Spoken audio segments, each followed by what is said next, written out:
Welcome to the Memory Alpha podcast. We are celebrating the 20th anniversary of the Star Trek Wiki. Today with Alex, known as Schisma on Memory Alpha, who is a wiki person. I'm a wiki person. I contribute to wikis in general. Author Andy talking about his book, We Have Engaged the Borg. I wrote it along with my co-author Eric Buerhead. And the legendary Bernd Schneider telling us more about how the Star Trek fandom evolved since the 1990s. Noticed all the changes from this first generation to the next generation to newest generation. And of course with Jan and Florian.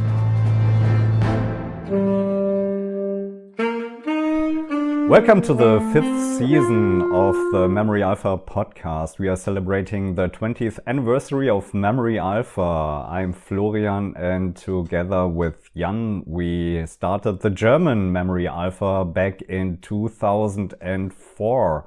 The original, the English Memory Alpha, started in November 2003, and that's why today, or in this year, 2023, it's the 20th anniversary. Today we have great guests. We have Schisma, or Alex, who is a German Memory Alpha archivist. We have an author, Andy, who wrote the book We Have Engaged the Borg.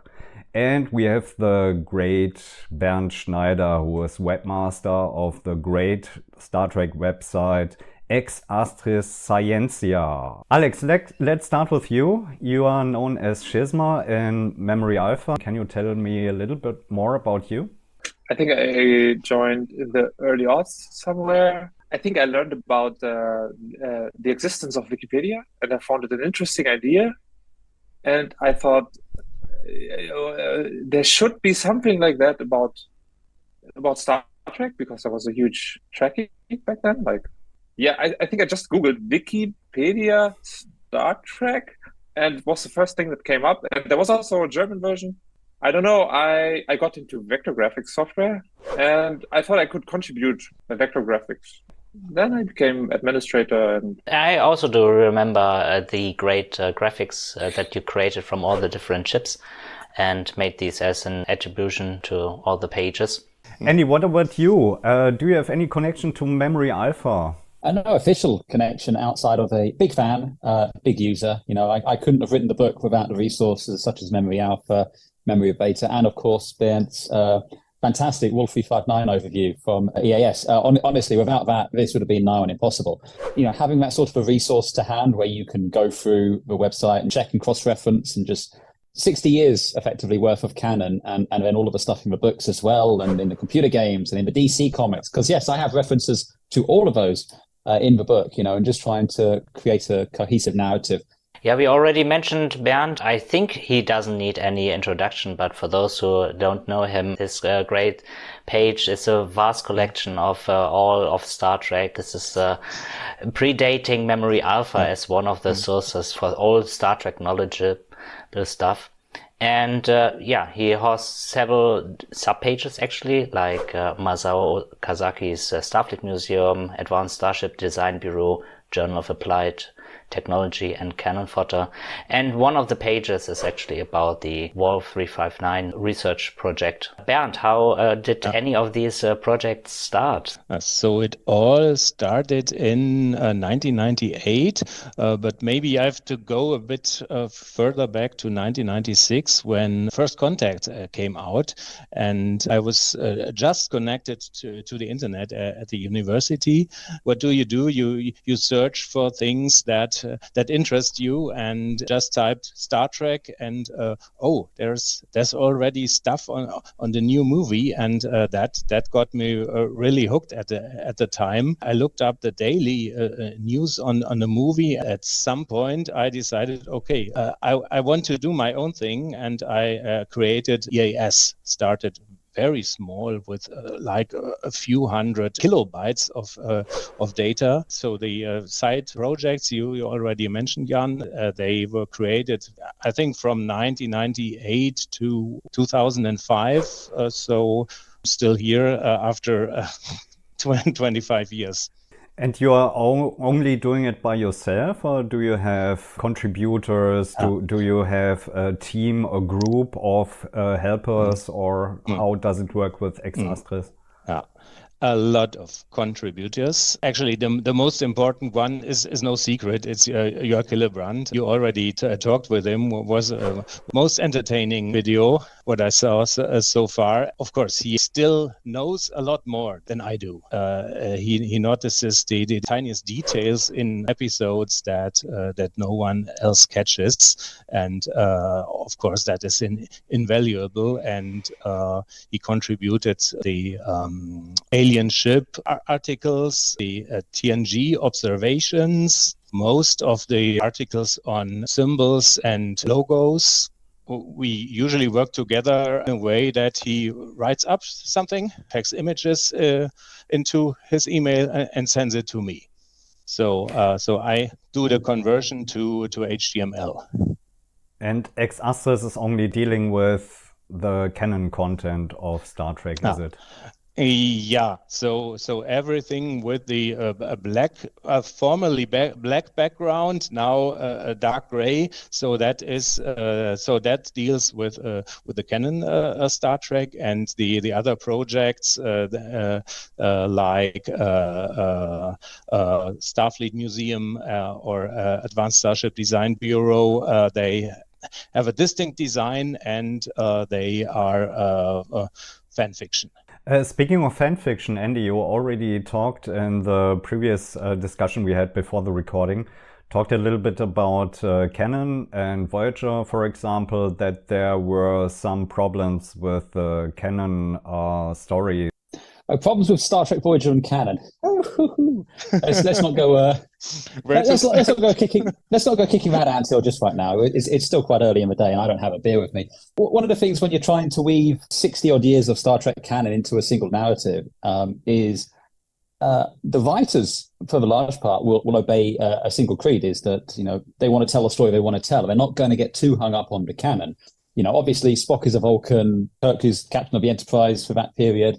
The Enterprise is a Constitution-class starship. These are facts, and these will remain.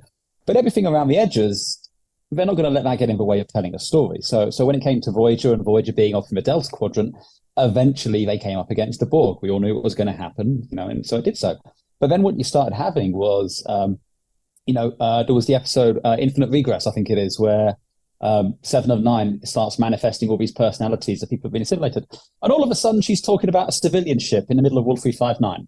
And it's like, okay, why is there a civilian ship in the middle of Wolf 359? I've got to account for that now. I've got to, explain what that was doing there. Because what I tried to do with the book, and I think this is perhaps similar to Bernd's philosophy on the site, is you want to treat it like it's a real universe. You want to treat it like these are real starships, that, that things make sense to an extent. Part of the fun for me was trying to explain, why were the civilians on the ships at Wolf 359? Why did they only send 40 starships when demonstrably 3 years later they have thousands upon thousands of starships? You can't build ships that quickly. So where did they all come from, or where did they go even? Yeah. It was the challenge of just when you thought you had your narrative locked, and I knew what ships were going to be at 359 and the stories. Then along comes an episode of Star Trek Voyager, and a guy says he was on the Excalibur that was assimilated in late 2360, and it's like, well, the Excalibur's not at Wolf 359, so where did that happen? And then I had to go off and weave that in, which was actually quite a fun little side story. You're not going to go into a book and you say, well, you're wrong here because this didn't happen because it's not in the thing. I can give you the most egregious example if you want, is the USS Endeavour. Now, the USS Endeavour, a lot of people will cite as this is the ship which survived Wolf 359 because Janeway quotes a log from a Captain Amazov, and in the log he quotes that in his opinion that the Borg are the most evils, beings as close to evil as we possibly can do. So everyone takes that as, you see, the Endeavour's the ship which survived Wolf 359. But there's nothing in the log which says it was the ship that survived Wolf 359, and then there's no evidence outside of that. So I made a different creative choice there. And the 3 comments I get on this book more than any other, seriously, are number 1, the USS Endeavour was the ship that survived Wolf 359. Number 2, the Akira-class starship was built to fight the Borg. It didn't come around any earlier than that. And there was no Parliament-class starships prior to their appearance in 2380, because it would appear that a lot of Star Trek fans don't have image permanence. So if you don't see it, it doesn't exist. And speaking about not seeing it, so how did you approach this? Did you first pull up a couple of Memory Alpha articles and then go back to watching the episodes to confirm, or was it the other way around? So, I grew up as a huge Star Trek fan. I saw Best of Both Worlds back in, well, it was his first one in the UK. So that was probably around 92, 93, something like that. So, it's been living rent-free up here for, close to 30 odd years. Bernd's site was a huge inspiration when because he has the Wolfie 5 research project where he's gone through and identified not only all the ships which are mentioned in canon that we see are there, but also the remains of the ships which are in there. So, they always use studio models, and there's the Constitution class hull from Star Trek 3, and, that kind of gives you some more there. But, I think it only comes to, is it about 20, 22 in total? It's something like that. After that, it just kind of, I asked the question of, well, that's some of the ships at Wolfie 5.9. There was 40 ships there. Where are the rest of them? So that just kind of started the little grey cells started forming, and I wanted to know the other ships. And then once I had that, I was like, okay, well, a lot of this book came around from just pulling on a thread. Like I said earlier, you have to explain why they only sent 40 ships to Wolfie 5.9. When you get to the Dominion War, which is, 4 or 5 years later on, they have fleets of thousands of starships with Galaxy Wings and Excelsiors and all this going on there. So what happens in between? How do you get from 40 starships, huge blow to the Federation, it's effectively game over, to, we're just, Battle of Chintoka, ships blowing up all over the place. And you start pulling on this thread and trying to explain it and try to make sense of it and treating it as a real world, what would happen. And then it snowballed a little bit. And next thing you know, I have 500 pages of Borg stuff. Just one question. What do you make of the USS Constance? The USS Constance didn't bother me too much because I'll give you a story about Picard season 3. But so when Picard season 3 was about to drop, I have a number of friends who were privileged enough to receive screeners for season 3. So all of a sudden, I've got them coming up to me saying, "Oh, they talk about Wolfie 5.9 in the new season," thinking I'm going to be ecstatic and I'm going to be really excited. I'd kind of done the bulk of the story. I was deep in editing at that point. No, I was terrified because all of a sudden it's like, what do I do? You're touching Wolfie 5.9. Are we time traveling back to it? Are you going to retcon a load of it? And then the Constance's fine because it's a Constellation class starship. It's period appropriate to be there, and we have a lot of ships. We could do it. I just renamed another starship, which I'd already put in my ban things. But no, what annoys me more about Picard season 3 is this virus that apparently showed up in episode 1, but changed everything to a 3. And it's just like, okay, fine. So I have a throwaway line in there from Shelby saying, it was stupid, it didn't affect anything, we rebooted from backups and then we were fine. But it was just like, it seemed lazy. But the Constance didn't bother me. Why did you want to write a book about Wolf 359 in particular? It's, in my opinion, it's the most pivotal moment in the history of Star Trek. To draw the analogy to the real world, it's the equivalent of Pearl Harbor or 9/11. In terms of the impact on the world of Star Trek, it is a key moment, and it's a key moment for 2 reasons. One is, in universe, the Federation goes from effectively like 70 years of peace, where it was the top. It was the top tier power in the Alpha Quadrant. Nothing could really touch it. And it was effectively untouchable. You had, the 2360s, the early 2360s are this golden age for the Federation, where they're building huge research ships to go out and, explore the galaxy. And everything after Wolfie 5.9, though, things start to, I suppose we could say, mirror what's happened in the real world, in the 21st century, where that moment where it felt like we were past the end of history, to quote Fukushima, it's become much more tense and, less comfortable. But in universe, it was around the sort of period where Gene Roddenberry's health got to the point where he could no longer influence the show and the direction it take. And, Gene was very clear that the Federation is a utopia. We do not have conflicts between humans. Generally, everyone gets along pretty well. And so the type of storytelling changed after season 3 of The Next Generation. That's when we started to meet the Cardassians. We get Deep Space Nine coming along. We get Voyager. And the entire kind of tone shift is, in my estimation, a response to Wolfie 5.9. And I think the fact that we're here 30 odd years later. And, even in universe with Picard season 3, it's still talking about it. It's still this pivotal moment. Bernd, talking about the Wolf project on your website, how did it come along? Did you start it, or was it started by your contributors?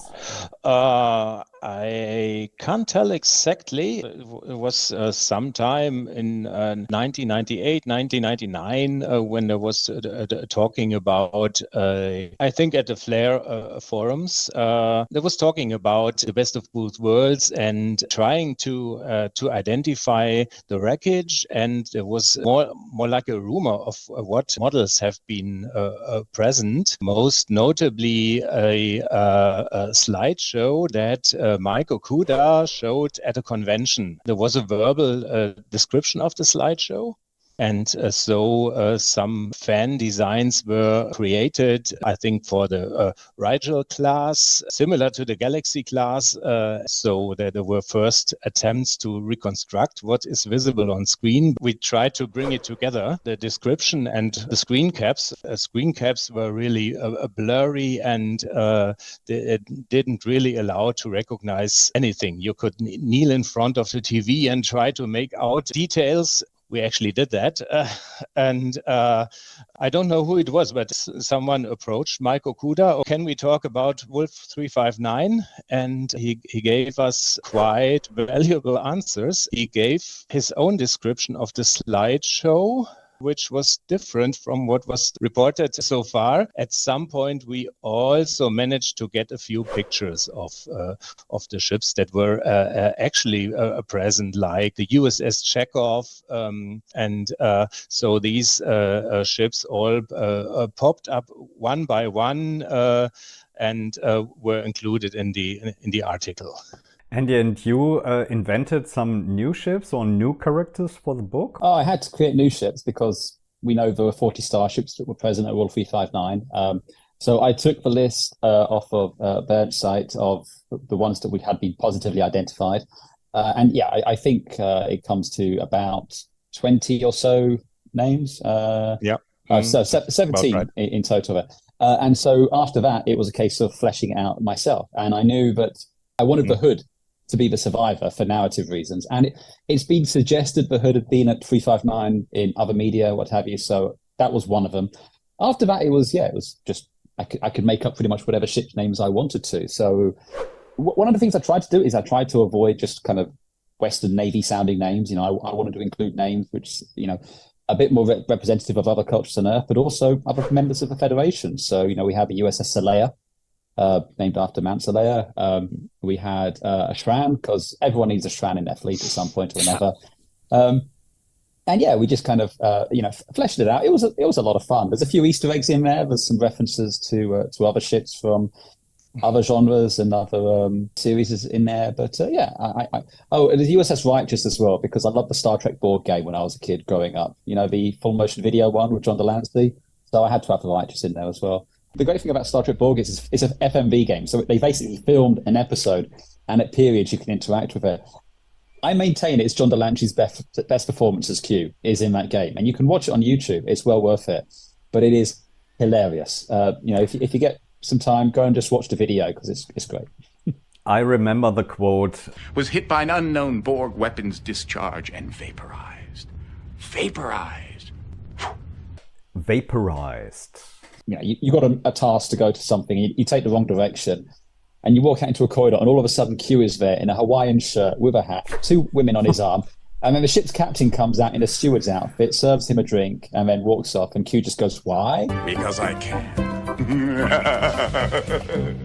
And then pushes you back into the turbo lift. So, yeah. Shizma, what about you? Did you remember anything about the Wolf 359 incident? Have you seen it on TV when it was shown for the first time on German television? Or do you have any recollections of engaging the Borg, so to say? I think when I first became Trekkie, it was like maybe when Voyager started. And I think The Next Generation was on rerun at the time. And I can remember there was a lot of talk about Wolf 359, and it was like a very pivotal moment, as you say. But I must say, like the episode is gorgeous, of course, but I remember that I was a little disappointed. Like we didn't see any of that. But on the other hand, like they could have ruined it. Like they could have made it a pew pew Star Wars incident, and they didn't. And I think that's mostly a good choice. From the production point of view, it was a very great effort to show us so many chips, and maybe that was the reason why they couldn't include a great battle, because it was already difficult enough to have so many Star Trek models. Let's not forget that was real model work at that time. There was no computer graphics or something like that. Motion control photography. So if you watch a video how it was done at the time, you can easily understand the limitations. So for motion control photography, you have the Starship model mounted on a rod. You move it on some kind of rail, and you can make passes across the camera. There were a lot of different passes filmed to have some diversity in the shots. If you need two starships, you have you can film them at once, or you have to assemble increasingly complicated scenes. Because each pass, even if it's just a single starship, is filmed several times. Yeah, they took several passes with internal lighting, external lighting, all the shadows and other effects. Yes. And it explains why in a classic Star Trek everything is more or less moving in one plane. It has mostly technical reasons. There's no up and down in space, but if you move a starship, okay, you can't move it in all kinds of directions.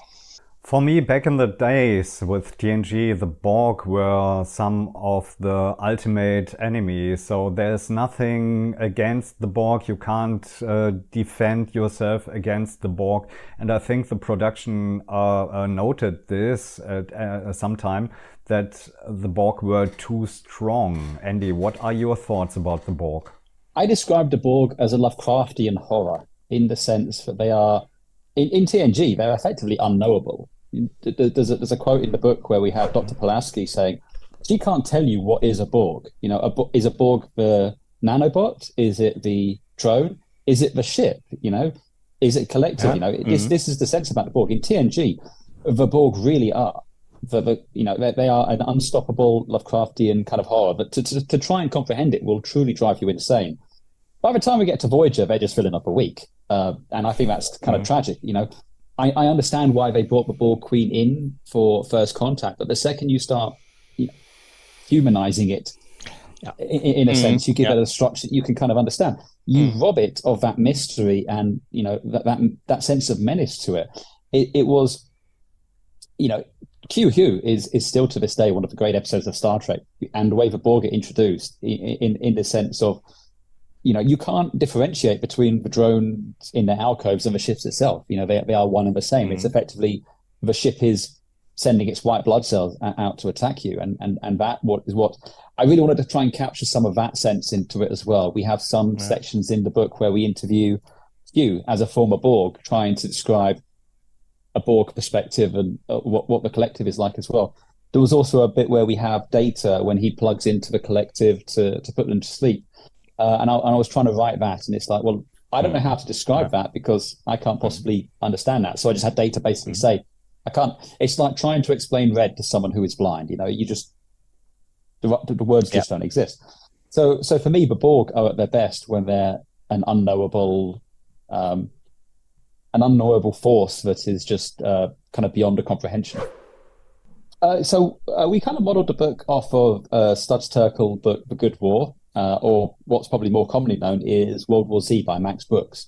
But effectively what it is it's a series of interviews, and the interviews tell you the story of the first encounter with the Borg at Q-Who. Well, that's complicated, but it tells you from Q-Who, and there's interviews with people like Guinan, like Sonia Gomez, who was on the Enterprise at the time there. We have interviews with the President's Chief of Staff, There's interviews with people, and so the first couple of chapters are just kind of like introducing to the world, and what was the Federation like before the Borg showed up. We have an interesting Romulan perspective throughout the book as well, because the Borg come in from Romulan space. In the episode of the Neutral Zone, we have the Romulans show up, and they're saying, "Well, someone's stolen all of our colonies as well."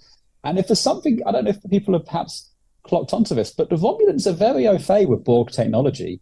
In Picard, they have the artifact, which is a Borg cube that they've gotten. In the 09 films, the Nevada is a Romulan mining vessel retrofitted with Borg technology. So there's a lot going on with the Romulans and Borg that no one's talking about. So we decided to talk about that.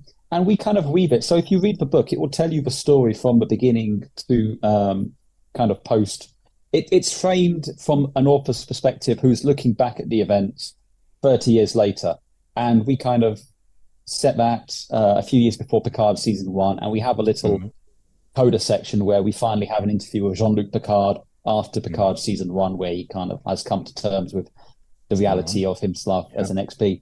But yeah, it's just interviews from various people. When you get into the Wolf 359 section, though, we also include flight data recorders. So if you remember in Star Trek 3, Kirk is reviewing the flight data recorders from the Enterprise to see that.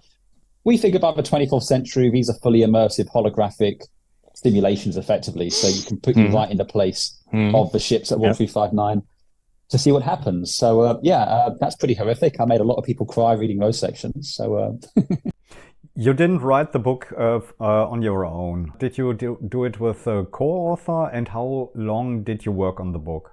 So I wrote it along with my co-author Eric Muirhead, who is an active US Army colonel. I think he's a colonel. If you're not a colonel, Eric, I'm sorry, but it's US ranks. But yeah, I worked with him as my co-author for the most part of it. We split things fairly evenly. I'd write stuff and send it over to him. He'd write stuff and send it back to me. We also had some other contributors. There's John Conker, who writes The Edge of Midnight, which is a historical retelling of the Federation Klingon Cold War from Discovery and Enterprise. He wrote a lot of the appendices and things for us, which are in the world, in the real world. Chaim Ardikian, who writes a series of books called the Oniaka 3 Project, which is about the XBs after Picard and everything that happens there. They contributed stuff and kind of punched up the Hugh sections to give them a bit more insight and telling there. And Claude Berraby, who is the director of the US Navy Academy Museum, he wrote a section talking about some of the lessons learned after Wolf 359 and, how the Defiant came about, basically. So yeah, there was a few people contributed towards the book. Thomas Maroney, who does a lot of the stuff on Star Trek Online, he designed the Enterprise F as well. He was a consultant kind of throughout. He'd feed back with ideas and stuff. Just to make sure when I was saying things like the Akira class was around before Wolf 359, he was going like, yes, of course it was. So yeah, we were happy with that. Yeah. And did you start with individual articles and then glue them together into the overarching, or did you first design the overall arc and then filled in the gaps? We always knew, the battle itself is kind of like, we knew that was kind of front and center in the book. So we knew that was going to be there. I think the first interview I actually wrote was, I think it was Sonia Gomez. I think I wrote Gomez's one was the first one I wrote, because she's there in Q-Who. And she's on the she's a young officer. She spills hot cocoa on Picard, and then all of a sudden she's dealing with the Borg and 18 of her friends being killed. And so that was kind of like to give you that ground floor perspective of what are the Borg like when you don't know about the Borg. I also did a Guinan interview as well, because we know Guinan has a history with the Borg, as do the El-Aurians, and so we went through that. We wanted as much as possible to avoid interviewing people who are very prominent in the episode, because you can see that in the episode. You can go and watch it. There's some instances where we have to do that because, only Worf and Data go onto the Borg cube to retrieve Locutus, so one of them has to do that bit. But that aside, we tried to tell perspectives and interview people who aren't necessarily present in the episodes and kind of around the periphery. About the Borg Queen, do you include the Borg we don't Queen? mention... We don't mention the Queen at all. There's not Queen in our book. Okay. I mean, that's not to saying it's not there. It's just from the perspective of the people who are being interviewed. Bernd, You're the oldest and the most senior member of the Star Trek community in this panel. Let's talk a little bit, how did the Star Trek fandom change from the early days to now? Bernd, I think you started with TOS, with the original series. Yeah, actually, yes. I was already present when it first aired in Germany in 1973. And of course, I noticed all the changes from this, let's say, first generation to the next generation to the newest generation.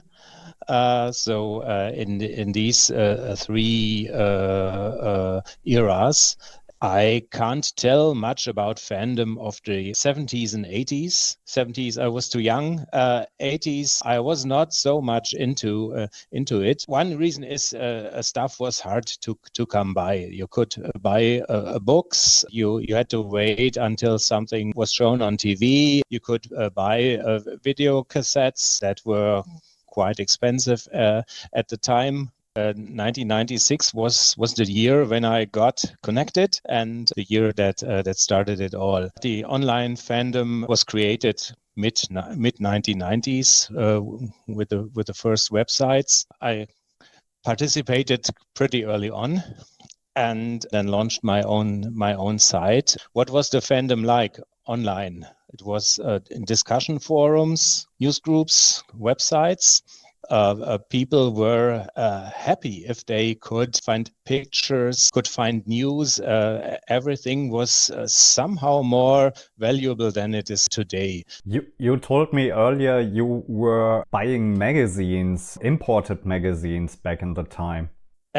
Yeah, it was. I got the Star Trek, the magazine from USA. A fellow fan bought them and sent them to me for a couple of years, and that was an opportunity for me to get more firsthand information, because at that time there were no good official channels. There was a StarTrek.com website, but with little news and no real database. This magazine had interviews, those news, and had those schematic diagrams that I loved to scan and publish at EAS.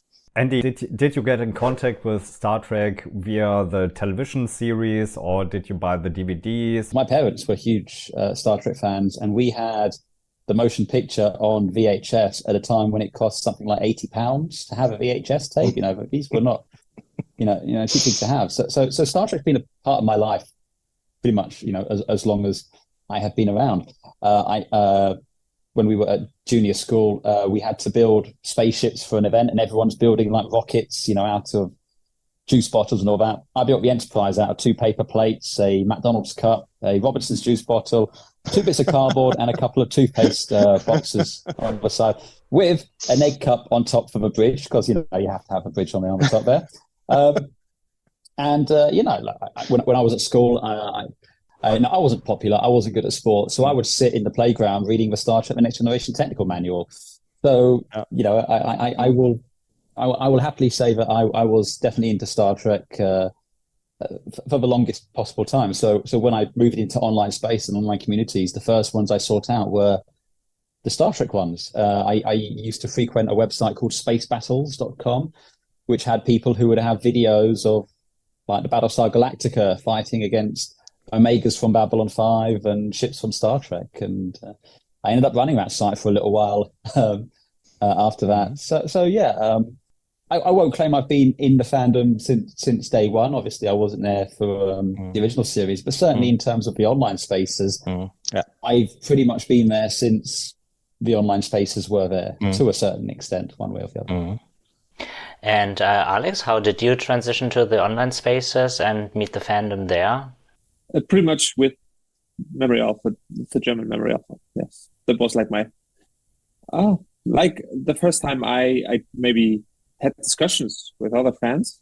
Back then, official websites didn't provide any really interesting things that changed with what they call the Web 2.0. I don't know when everyone started to contribute stuff, and not only like people who hosted stuff, like to like official sources. I don't know. I can remember vividly diagrams of like made up ships. Right now, I'm asking myself, where did they take the information from? Maybe I just learned from like, yeah, there was a description of it somewhere, and someone decided to make a crude pixel graphic that somehow found its way on websites that described ships and ship classes.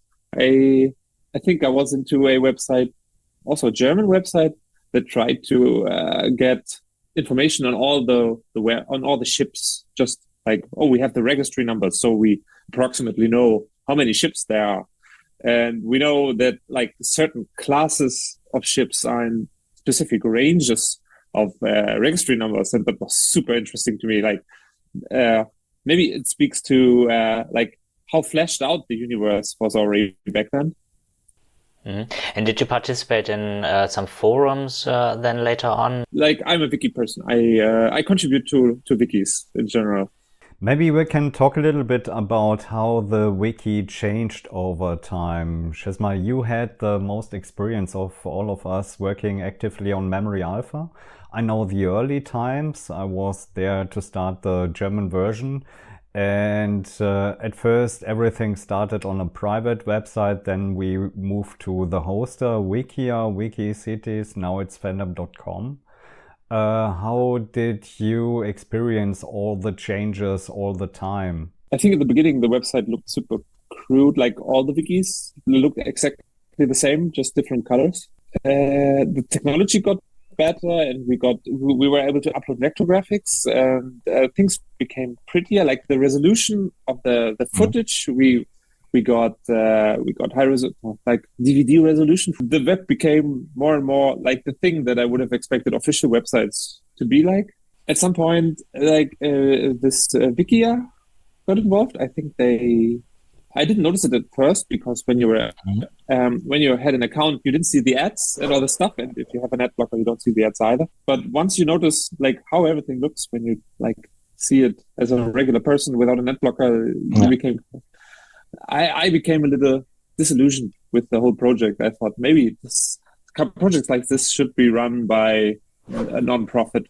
Speaking of a non-profit website, Bernd, I just wonder, how do you run your website? Do you have a sponsor or?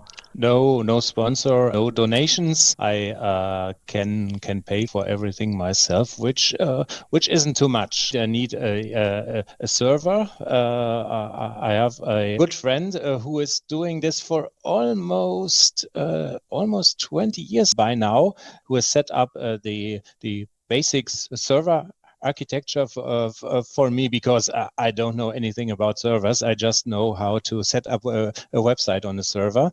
It's a nice price for the hosting, and then I need the domain names. So that's pretty much all. Plus, of course, hardware, software. Alex, Shizma, you already told us you left Memory Alpha when the German Memory Alpha got split up into two different wikis, one with fandom.com and another independent wiki which is hosted on a private server. I think it had to do with layout changes. I can't really remember. It had to do with layout changes that Fandom or Wikia made back then. And I personally was a little annoyed by the whole discussion, and I somehow lost the interest. It's not that I'm mad with someone or that I like the fork. I noticed later that a fork exists, but I didn't pay much attention to it because like the German Memory Alpha or Memory Alpha in general is run by a company, and that's how it is. But like the fork is run by somebody that I don't know and not like probably not agree with in every way. So I somehow became like disinterested in the whole thing. Bernd, I think you already had a look on Memory Alpha over the years, how it changed, and how do you see the changes over the time?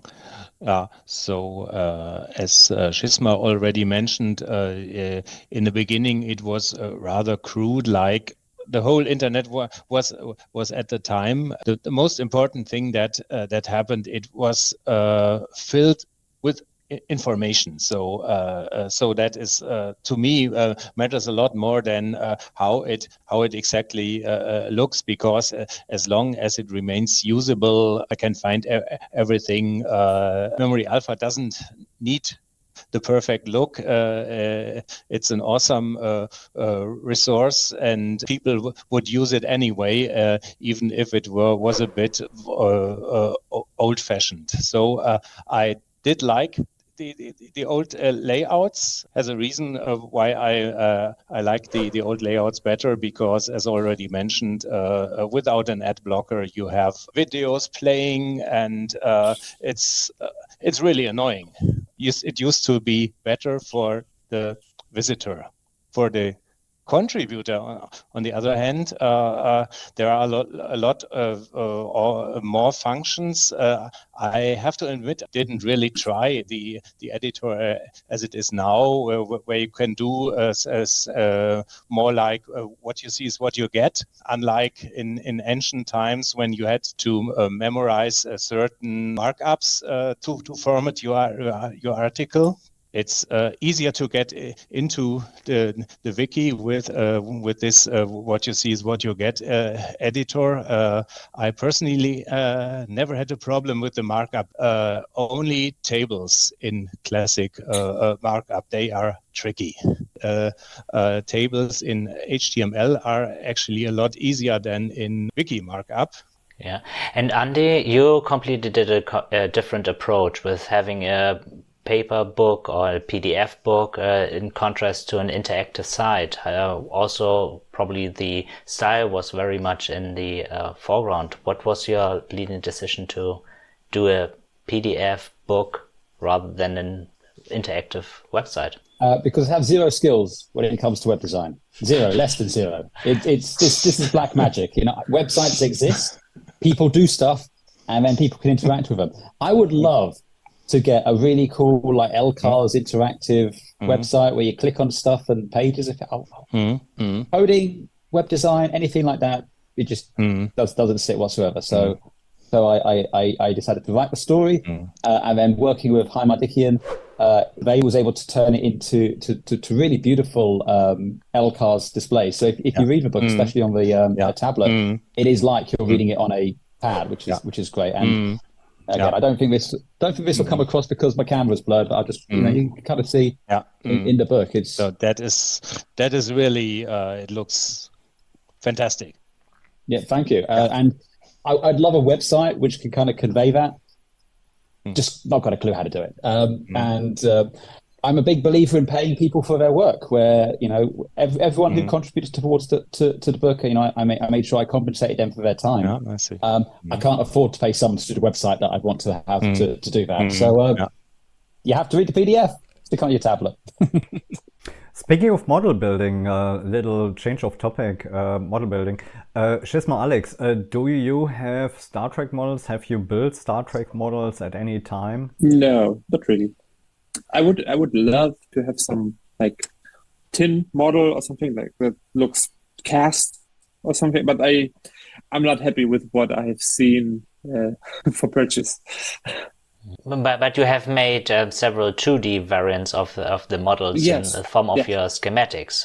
How did you end up doing these? Back then I discovered that you can do a lot of things with vector graphics. You can plot it on like t-shirts. You can blow up the resolution, and you can do tiny little details like the airlock, and the markings around the airlock and the text next to the airlock. And it doesn't matter. It doesn't increase the file size. That's why there was this Star Trek fact files, and it was cool, and they had vector graphics, but they weren't digital. Like you couldn't blow them up and check what's written on the escape pods and stuff. And I wanted to have this. I think I'm not sure I achieved it. I hadn't that much time, but I noticed that you can reuse a lot of parts, like the warp missiles from one ship class and put it on a different ship class. Sometimes you have to rescale the windows, and that's it. Like Starfleet around that time had a specific style. It had these like galaxy class shapes and just rearrange it in different configurations, and it feels very consistent. Like we decided to have this design for this period of time. I don't know why, and I wanted to capture like this fascination, like with some of the design. Some of these kit bashes from the time, especially around Galaxy class, they look really great, as such as New Orleans class.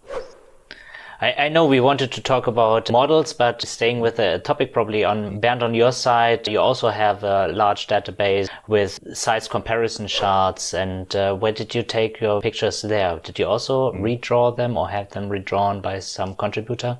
Very different sources. I always try to find the best side views, preferably side views that are drawn and not CGI, because recently you can have everything as CGI, but for those ships that existed as physical models, I prefer the drawn side views.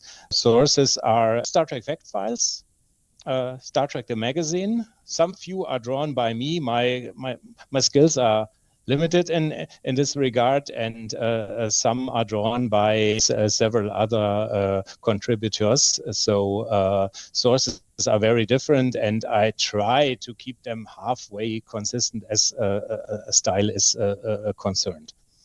Yeah, but now to the model ships. So in your screen, I see already at least one small Enterprise, and I don't see what's behind there. So what do you have? What do you have in your fleet, in your physical fleet? Okay, just one example. So my model building, it dates back some 20 years. I think I haven't built anything since then. The top of my closet was full, and I didn't want to buy all kinds of shelves for the model, so I said, okay, that's it for now. Well, this is one of my favorite models, of course, Enterprise E. I already talked about the fascination of Star Trek First Contact, and when that ship came out in a movie, it was obvious I also had to build it. On the topic of models, we should not forget the Eaglemoss models, because they released a lot of ships that hadn't been available as a model so far, and I already talked about this one, the Chekhov, a Springfield class. That is more or less directly based on what we found out some 20 years ago in the Wolf 359 research project, and we finally got some pictures of the ship several years later, and it was then built by Eaglemoss, including this obscure pod that we found out about much later. Andy, are you a model builder yourself? Do you have Eaglemoss models? Well, let me put it this way. If we're still recording in an hour and 15 minutes, I'm dropping off to go and grab myself an Excel Cerritos model as soon as that drops. You know how it is. When something's freely available, you don't really care about it. I'll get to it at some point. And then Eaglemoss went boss. So now every time there's a drop, I'm getting the ships I want. If I was at home when we were recording this, because again, I'm out at the minute, I have a cabinet behind my desk filled with Eaglemoss spaceships, with some Bandai ships. I got the Enterprise A and the Enterprise E from Bandai. I've got Battlestar Galactica ships. I got the Nostromo. I've got a thing for big grey bricks. So I have a lot of kind of like Babylon 5, Battlestar Galactica, Stargate ships in there. So yeah, I love models. I mean, I used to build model planes when I was a kid. I build model battleships now as well. So I have models of HMS Hood and HMS King George V that I built as well. So yeah, I love building models. I'm a huge fan of Bill Krause and his work, and Bill, we've spoken, graciously allowed me to use the USS Endeavour as one of the ships lost at 359. And, seeing that he was then able to contribute ships, which, ultimately became the Enterprise G. I may disagree with creative choices on the show, but I cannot fault the model work or Bill's designs at all. It was absolutely fantastic. And just to go back to the point you were making about designs, I'll send you this as a JPEG if you want as well, but we have all of the ships lost at 359, and that was done by Steve Johnson, who was the illustrator for the book, and he actually arranged the ships to scale inside a Borg cube. So when you look at the image, you've got a Borg cube and then 40 starships all fit inside that silhouette. I think your book is freely available online. Is it true? Mm-hmm. It is true. I can't sell it, so you can have it for free. Mm-hmm. Enjoy. You can't sell it? Why can't you sell it? It's fan fiction. I can't sell it. Okay. But you printed the books. So you would need a license to be able to sell it. You have Paramount, CBS, who kind of oversee everything. And then two companies kind of deal with the book side of things. Titan Books deals with the non-fiction Star Trek books. So things like the autobiographies, the Haynes manuals, anything that's kind of more of a technical bent is run by them.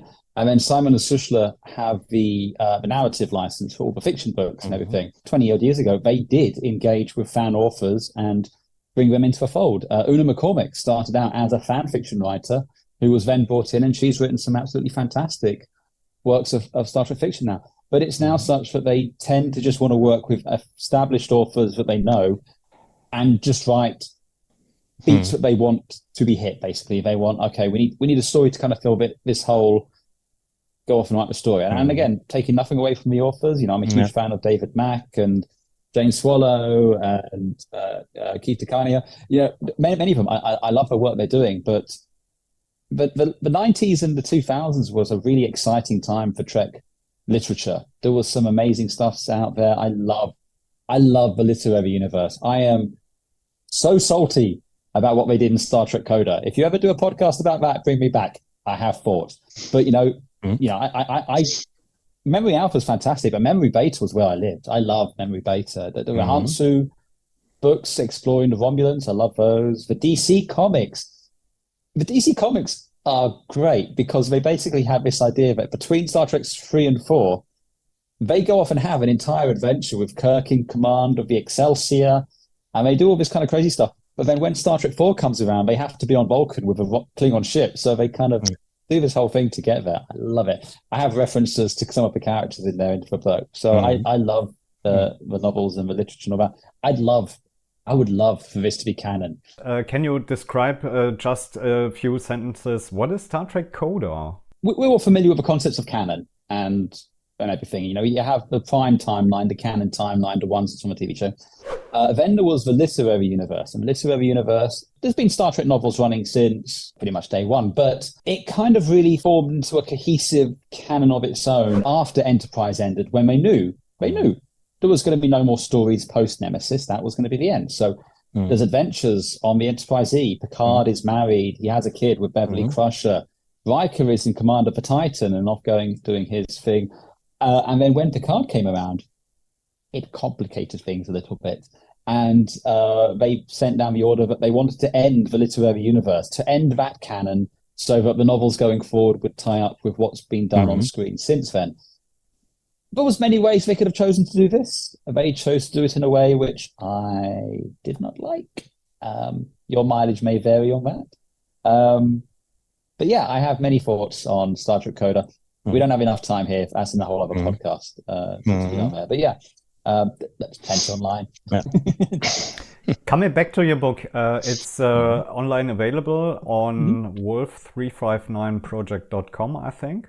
It's correct. And, it's you on Twitter have as a well. physical print of your book in your hand. And Yes. How many and why and how did you do this? So how many? I printed 20 copies because that was the smallest number I could print. And I wanted to hold it. I wanted to have, a physical copy myself. I wanted a book with my name on it. That was something I wanted to do. But a huge amount of people have messaged me really wanting a physical copy, which, we are exploring options to do it. We have to tread very carefully because, we do not own the license and we don't want to upset anyone. So the plan is, for cost of printing, offering a small run. It will be a small run and it will be a one-time thing. We'll do a small run for people. If you follow us on Twitter, again, if you go to the webpage, there's a link tree thing there. There's an interest list. If you sign up to the interest list, when we know how much it'll cost to do the small run, we'll let you know. You pay for the printing, you get a book out of it. We're not making any money out of it. It is literally just to cover the printing costs. That's expensive. I can tell you how much it costs. It is. I got a quote to how much it costs to print 200 of these, and I'm like, I cannot afford that. Bernd, did you ever consider printing one of your project subsites to have it physically in your hand? There is actually a Starfleet museum book for printing at cost price. I admit I didn't order it. Dan composed it based on Masao's work. This should still be available, or if not, I have to remove the link. So this is the one that is available. The rest, the main site EAS, it makes no sense to print it out. I usually change like 20, 30 pages per week, even if it's just typos. I wouldn't want to give it to a printing press and have all this half-baked stuff on paper, or even worse, to know that people will have this half-baked stuff on paper that I would want to fix. There's a Starfleet Museum book, very interesting. I suggested it to Masao at one point, but he then declined the idea. But for the very same reason as you stated, so I think he was not done with writing all the articles that he had in mind. Unfortunately, it's been quite some time since I've been in contact with Masao. He's a bit he seems to have switched his interests a bit, but Dan has taken care of the articles and of that book, and perhaps it's still available. Jan, do you have any questions further? Because I'm out of questions at the moment. Yeah, I was having the very same idea. Yeah. So, yeah, I think this, I learned something today. There's a Masao Okazaki Starfleet Museum book that is the highlight of my day. So, for everyone who hasn't looked into that, please have a look. It's great. I think it's better than Enterprise. At least I thought about that back time. If you look closely, at one point you might even find some reference by some local guy, whatever. And you mean you designed one of the ship logos? I designed one of the ship logos. Yeah, yes. I know which one. Yeah. Well, again, just as I said earlier, I couldn't have done it without the work of people like Bernd and Memory Alpha. And it's not just me. There's other fan alphas out there. It's an invaluable resource, and I think writers, absolutely should take advantage of it. In addition to the 359 project, there's the Edge of Midnight, which I said is the Klingon one, and I know John just kind of pours over, your site, especially with the original series stuff as well, and pulls his hair out as well when it comes up to. Especially now with Strange New Worlds is going on as well, and you have dealing with things like McGorn and everything, and he's got to try and make sense of how does these things kind of all connect. So yeah, it's we couldn't do it without people like you, Ben. So thank you very much. You're welcome. Yeah. So we talked about how fandom has changed earlier. I think we didn't really address how it may have changed, but something that has not changed is that fans do care for the franchise in all kinds of forums, websites, and that will still go on, and it's great to have that new canon material to tend to, even though I sometimes may sound like, this is reboot, but actually it's the kind of stuff that my site was made for. I could say that after fun of viewing the episode comes the fun of taking care of all the details. So just yesterday, season 2 finale of Strange New Worlds. It was the Gorn, and there will be some topics that I take care of. That's essentially what keeps the site alive, and what keeps the fans talking. Let's close this podcast with a little advertisement, an advertisement for my own podcast, because we will have another recording with Bernd Schneider shortly. It will be in German, but we have English and German subtitles available for every show, every episode. And in the next and sixth season, we will talk about the future of Star Trek. I think this will be a very interesting topic, and maybe we will discuss even longer. I don't know. I'm very curious how this recording will be. And Andy, Alex, Bernd, do you have something to plug, something you want to advertise? Oh. Come to the site. Which site? EAS, just the acronym. People should know. I wrote a book. I don't know if I mentioned that or not, but you can go and read that. It's available for free to download, so go and check that out. There's also a web ring we just started up called Tranquility Press, which is tranquility.press. That's just a fan web ring for fan fiction works like We Have Engaged a Borg or Edge of Midnight and things like that. And they're accepting submissions now as well. So if you have a world building project or something like the Starfleet Museum book you were speaking about there, reach out to them. They'd love to host it and kind of help you get it out there for people to check it out and read it. And just engage with a fandom and engage with the minutiae. That's where it's fun. Treat it, dive in there, treat it as a real world. That's where Star Trek's the most fun for me. So, that's all I'd have to plug. Alex, what about you? I have nothing to plug right now. But we have a lot to thank you, because you were a little bit of a last-minute invite here. And of course, we have to thank you for years of contribution for Memory Alpha. And I'm glad we had contributors like you and many, many others to take this wiki to the status we have right now. Thank you, and thank all the other contributors of Memory Alpha. Yeah. I can only second that. Yes, thank Alex Schisma. Thanks for coming in at the last minute as one of our visitors today. And also thank you to Andy and Bernd for being in this podcast and discussing about the fandom of Star Trek. And of course also in advance, thank you to Florian for taking the material from this recording and turning it into another nice podcast. And I hope I see everyone again in the next episode when we talk about the future of Star Trek. Okay. So let's say goodbye with a greeting only Star Trek fans will know. Was it live long and prosper, or may the force be with you? I'm unsure. It's time to shut down. Yeah. I have to look it up.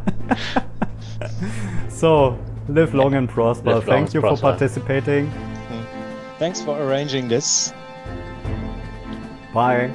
Bye. Bye.